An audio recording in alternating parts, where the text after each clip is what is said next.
giving a lecture. Sorry. Good morning, friends. Today I am giving a lecture on divide and conquer technique. Divide and conquer is one of the algorithm design technique. It is a very interesting design technique. It is a simple design technique. It is very easy to understand for each and every one. There are 5 algorithm techniques are there. One is divide and conquer, and second one is greedy method, third one is dynamic programming, and fourth one is backtracking, and fifth one is branch and bound. Among these 5 algorithm design techniques, divide and conquer is one of the interesting algorithm design technique. So this technique can be explained with one example. Suppose we want to construct a 100 kilometers tar road. We want to construct a 100 kilometers tar road. So this is the problem. So this problem is a very big problem. So this problem can be solved by using divide and conquer technique. So here our problem is P. So our problem is to construct 100 kilometers tar road. Suppose if the problem is a very small problem, then it can be solved directly. For example, suppose we want to construct a 5 kilometers tar road. So this is a small problem. So then it can be solved directly by using a single contractor. But here our problem is a big problem. We want to construct a 100 kilometers tar road. So this problem cannot be solved directly because it is a 100 kilometers tar road. But previously it is a 5 kilometers tar road. It is a small problem. Then it can be solved directly by using a single contractor. But here it is a big problem. So this problem can be solved by using divide and conquer technique. So the given problem is break down into some smaller problem, that is P1. This is P1 and this is P2 and this is P3 and this is P4. The given problem P is divided into some smaller subproblems, that is P1 subproblem, P2 subproblem, P3 subproblem and P4 subproblem. So suppose if the subproblem is also large, then again this subproblem can be divided into some smaller subproblems, that is P11, P12, P13. In the same manner, if the subproblem P2 is also large, then again this subproblem can be divided into some smaller subproblems, P21, P22, P23. Same in the same manner, P31, P32, P33. In the same manner, P41, P42, P43. Then suppose this problem is a small problem. So then this problem can be allocated to one single contractor. So that is 25 kilometers. That is 100 kilometers tar road can be divided into some 4 subproblems. That is the first contractor, the first subproblem P1, that P1 can be allocated to contractor 1. So he wants to construct 25 kilometers tar road. The second subproblem is P2. So this problem can be allocated to contractor 2. So he wants to construct 25 kilometers tar road. The third subproblem is P3. So it can be assigned to contractor 3. So he wants to construct 25 kilometers tar road. Next, fourth sub-problem is P4. So this problem can be allocated to contractor 4. So he wants to construct 25 kilometers tar road. So if the sub-problem is also large enough, then we can again apply the divide and conquer technique to each and every sub-problems. Next, here the generated sub-problems are all of the same type of the original problem.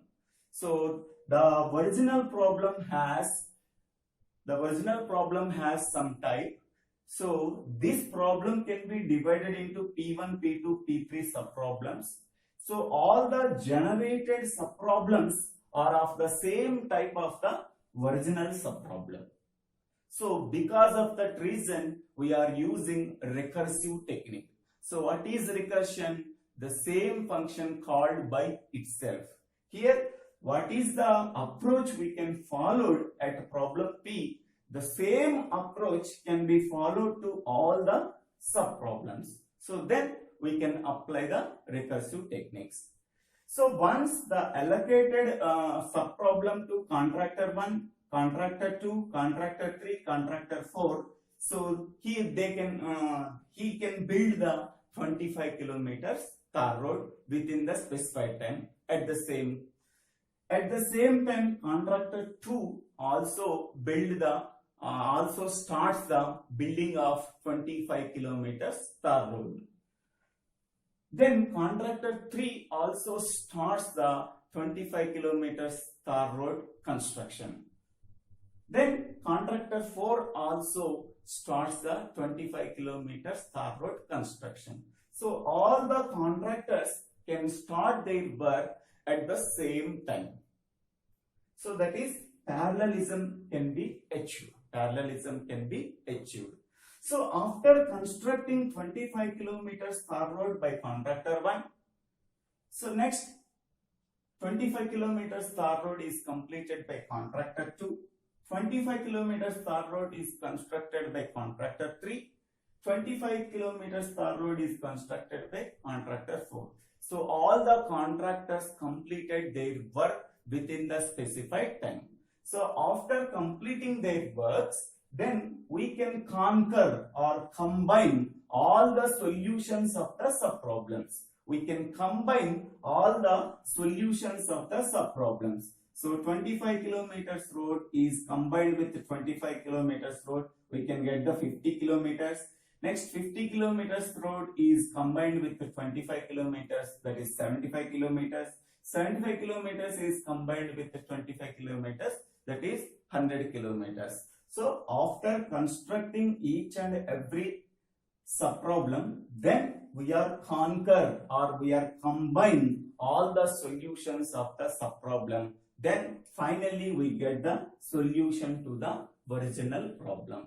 So it is a very simple algorithm design technique. It is a very interesting algorithm design technique. It is very easy to understand for each and every one.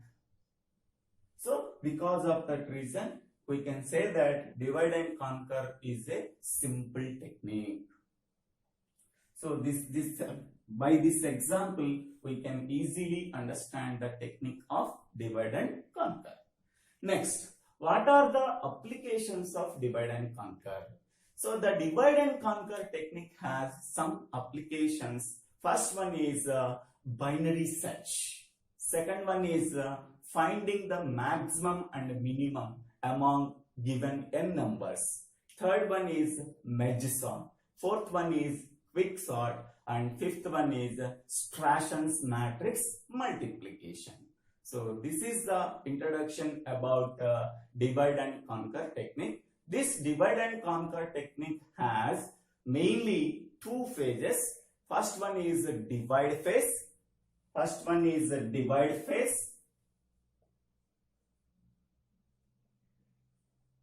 And the second one is conquer phase.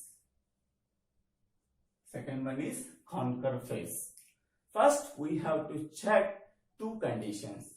So if the given problem is a small problem or large problem.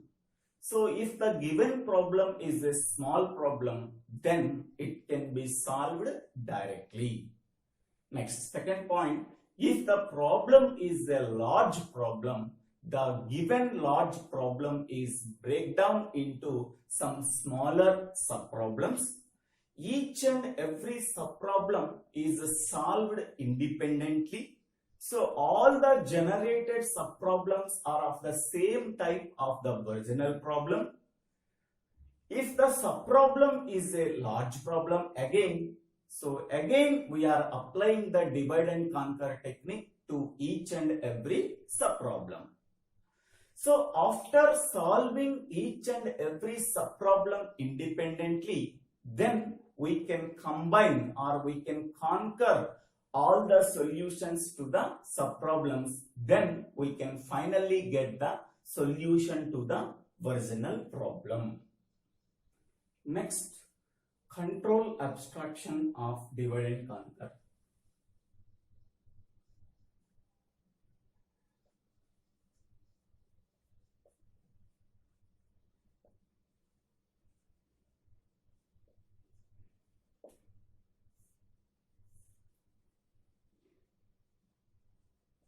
Algorithm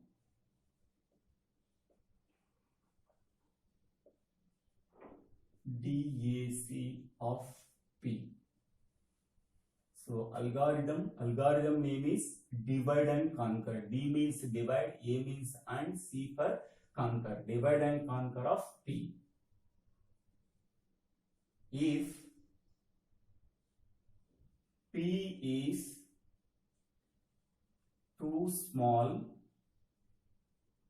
so if the given problem is a very small problem, then return solution of P.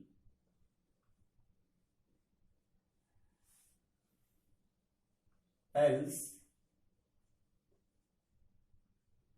divide problem P into smaller subproblems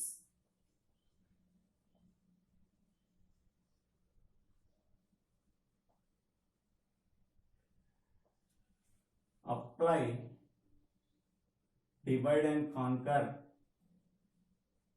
to each and every subproblem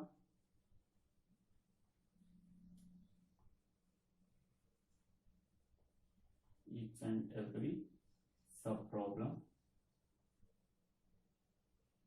So that is P1, P2, P3 up to P8, where Pk greater than 1. Apply divide and conquer to each and every subproblem. Next, combine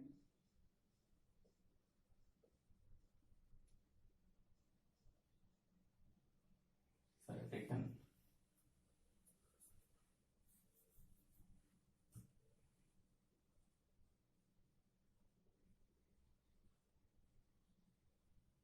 combine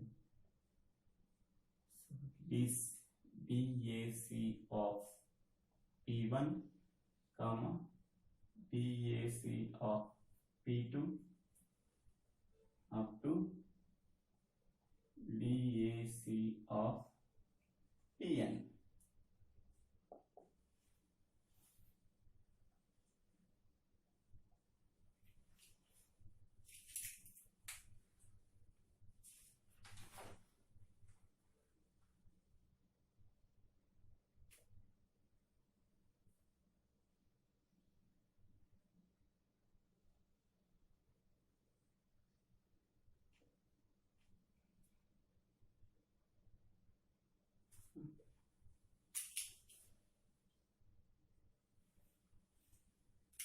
So this is the control abstraction of divide and conquer. So first, algorithm control abstraction is nothing but algorithm. So algorithm name is divide and conquer of P is nothing but problem P. So if the problem is a very small problem, then we can solve directly. So we can get the solution of P. If the problem is a very small problem, we can solve that problem directly. Then we can get the solution of P. So if the problem is not a small problem, so that is, if the problem is a big problem, then we can go to the else part. So divide problem P into smaller subproblems, that is P1, P2, P3, Pk, where Pk greater than or equal to 1. So this is, given problem is a big problem, then it can be solved by break down the problem P into P1, P2, P3 up to Pk. So where Pk greater than or equal to 1. Next, apply divide and conquer to each and every subproblem. So here the given problem is a large problem. This problem can be divided or break down into some smaller subproblems P1, P2, P3 up to Pk, where Pk greater than or equal to 1. So this generated subproblems are all of the same type of the original problem. So what is the type of the original problem? So all the subproblems are also of the same type. So this is related to recursion. Now recursion techniques is applied in divide and conquer technique. Suppose if the subproblems are also large enough, then we are again applying the divide and conquer technique to P1. If the subproblem P2 is also large enough, again we are applying the divide and conquer technique to P2. If the subproblem P3 is also large enough, then again we are applying the divide and conquer to each and every subproblem. If the subproblem Pk is also a big problem, again divide and conquer technique is applied to Pk problem. So each and every subproblem is solved independently. So after solving the each and every subproblem, then we are combining the solutions of the subproblems, then finally get the solution of the original problem. So this is the divide and conquer technique, control abstraction. So divide the problem P into some smaller subproblems P1, P2, P3, Pk, where Pk greater than or equal to 1. Apply divide and conquer to each and every subproblem. So if the subproblems are large enough, again we are applying the divide and conquer to each and every subproblem P1, P2, P3, Pk. So after solving each and every subproblem, then we are combining the solution of the P1, P2 up to Pn. So then we finally get the solution to the original problem. So this is the control abstraction for divide.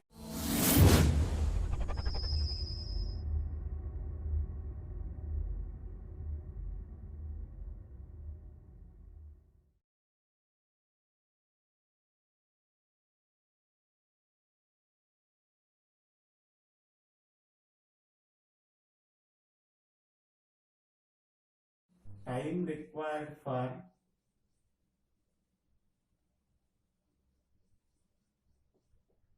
dividing problem P into subproblems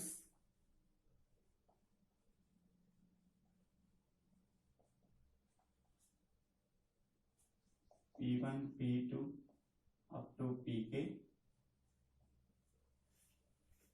and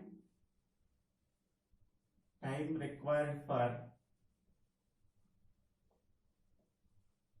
combining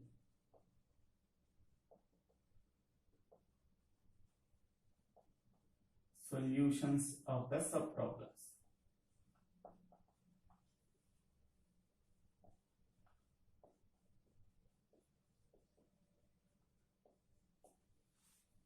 So therefore, T of n is equal to AT n by B plus f of n is the recurrence relation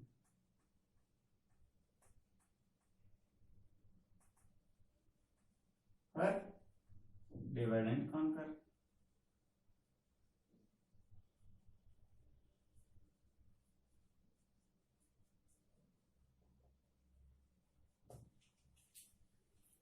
So time complexity.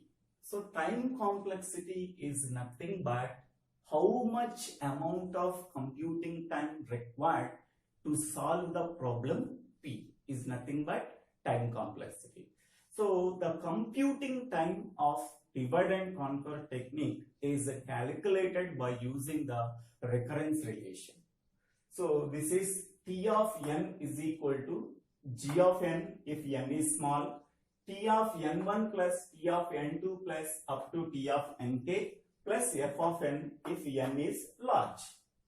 So suppose here n is a problem of size n. So how much computing time required to solve the problem P of size n? So if the problem n is a small problem, then we can solve the problem directly. What is the time required? G of n. The time complexity is nothing but how much amount of computing time required to solve the given problem is nothing but time complexity. So here the computing time required for solving a problem P is calculated by using the following recurrence relation for divide and conquer technique. So T of n is equal to, so T of n is nothing but if problem size is nothing but n, how much amount of computing time required for solving the problem of size n is equal to, so G of n if n is a small problem. So here if the problem is a small problem of size n, what is the time required for solving that small problem of size n is G of n. So if the problem is a very large problem of size n, so this given large problem is divided into some smaller subproblems of sizes n1, n2, n3 up to nk. What is the time required for solving the subproblem n1 is T of n1. What is the time required for solving subproblem n2 is T of n2. So up to what is the time required to solve the subproblem nk is T of nk. So then we can combine all the solutions of the subproblems. So the times T of n1 plus T of n2 plus T of up to T of nk. So where f of n is the time required for dividing the problem into subproblems. Next, time required for combining all the solutions of the subproblem. So here f of n contains two times. One is dividing the problem P into subproblems. What is the time required for dividing the problem P into subproblems P1, P2, P3 up to Pk? Next, time required for combining the solutions of the subproblems. So solution of P1 plus solution of P2 plus solution of P3. So up to solution of Pk. What is the time required for combining these solutions of the subproblems? So that is f of n. F of n is equal to time required for dividing the problem P into subproblems P1, P2, Pk, and time required for combining the solutions of the subproblems P1, P2, P3 up to Pk. Where G of n is time required for solving smaller problems. So that is G of n. So T of n is nothing but So if the what is the computing time required for solving problem of size n? So according to this recurrence relation, so finally we are getting the T of n is equal to ATn by B plus f of n is the recurrence relation for divide and conquer technique. So this is the general form of the recurrence relation for divide and conquer. T of n is equal to A T n by B plus f of n. So here, so f of n and g of n and t of n are, so about f of n is nothing but time required for dividing the problem P into subproblems and time required for combining the solutions of the subproblems. G of n is time required for solving the smaller problems of size n. So T of n is what is the computing time required for a divide and conquer technique of problem size n.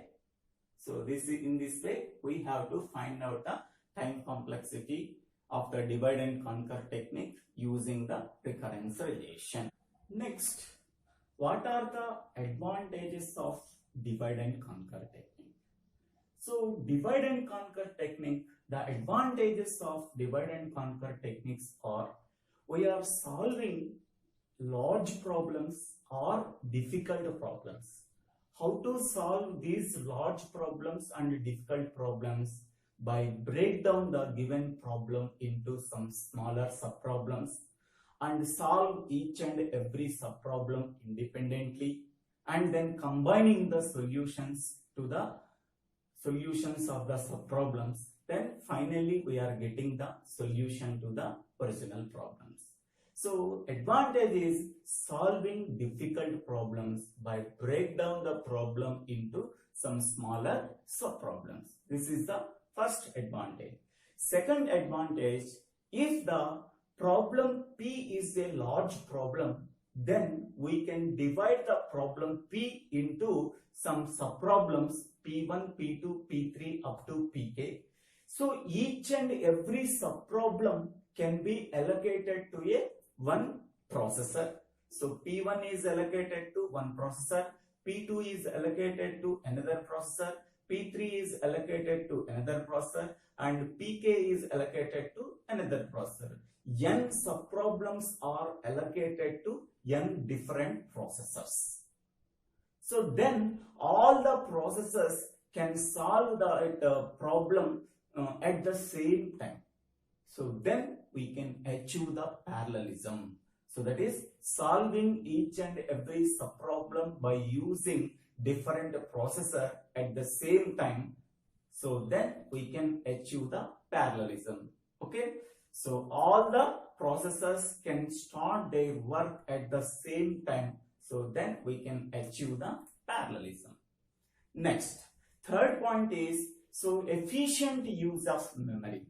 Efficient use of memory is nothing but, so each and every subproblem can be solved within the cache. Within the cache, there is no need to access the main memory.